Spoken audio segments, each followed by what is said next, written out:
Drafting in open water is when one or more swimmers are being pulled along by the bow wave or slipstream of another swimmer. This works because the lead swimmer's head is displacing the water in front of all the swimmers behind. Their head is breaking through the water powered by their body, creating a bow wave which moves forward with you inside it. The size of this bow wave is relative to the size and speed of the swimmer, so a small, slower swimmer will have a small, weak bow wave, and a faster, larger swimmer will have a bigger and faster bow wave. If you can draft, you'll save energy and be able to swim faster. It's a serious win-win and incredibly fun to be flying along with minimal effort. So how do we do it? The easiest place to start is inline drafting. This is drafting directly behind a swimmer. To get the maximum benefit, you need to be very close to their feet. The less the swimmer kicks, the easier this is to execute and the closer you can get. A swimmer that kicks a lot is going to create a lot of turbulence and might end up kicking you, so might not be the best person to draft. To stay on the feet, follow the bubbles and don't forget to sight.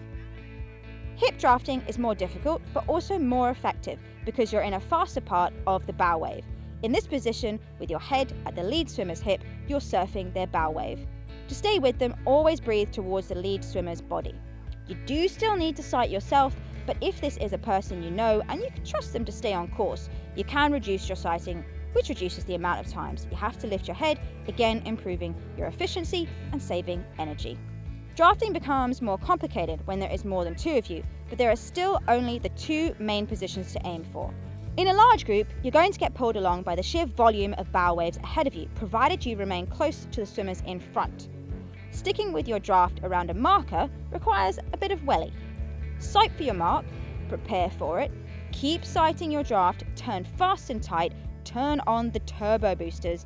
Now sight for your draft again, keep sighting, keep kicking and pulling through hard underwater until you both settle back into a rhythm.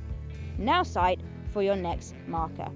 If you train with a group, you can practice your drafting skills in the pool by getting into groups or doing inline drafting. If you don't worry. You can also practice getting the feel of being in that drafting position by just speeding up a little to catch up with the swimmer in front of you, feeling how that feels being right behind them, then slowing down a bit, feeling how that feels, and then speeding up again so you can really hone in on getting that feeling of being in a draft position.